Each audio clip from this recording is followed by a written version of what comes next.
Good afternoon, everyone. We'll spend the next hour or so going through and logging a practice borehole using the pLog tablet software.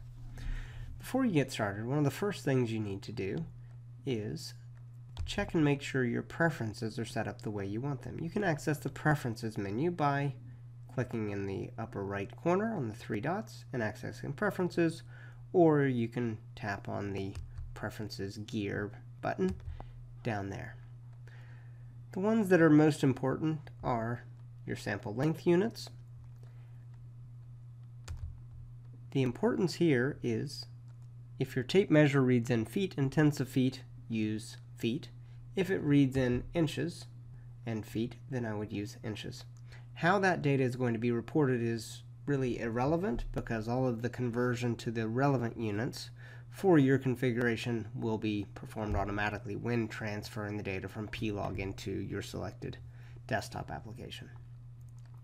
The number of SPT intervals you can set as 3, 4, or 6 if you're in the United Kingdom. Use 6 intervals. For the rest of us, choose 3 or 4. Your default values are used for pre-populating data as you're going through your data entry process. Your thin wall sample length, if you're using Shelby tubes, those might be 24 inches. If you're using geoprobes, that might be 48 inches or 60 inches. Your hole ID, maybe a B dash or BH dash, or if you want your samples to have prefixes like S dash or T dash or R dash, you can fill those in. Your default depth intervals are used for pre-populating your depth intervals so that you can indicate how often you're taking samples. Every 2.5 feet for SPT potentially. If I'm doing geoprobe samples that are 4 feet in length, I might do a 4 foot, or if I was doing rock coring, I might indicate it was 5 feet. So you can choose the relevant options there, and if you choose not to use them, that's okay. Then you have your backup options. Backing up the data is definitely recommended.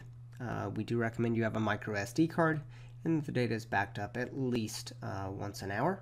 So if something does happen to your tablet, you can wait whatever the backup interval is, pull the micro SD card out, put it in a new device, and you're ready to go.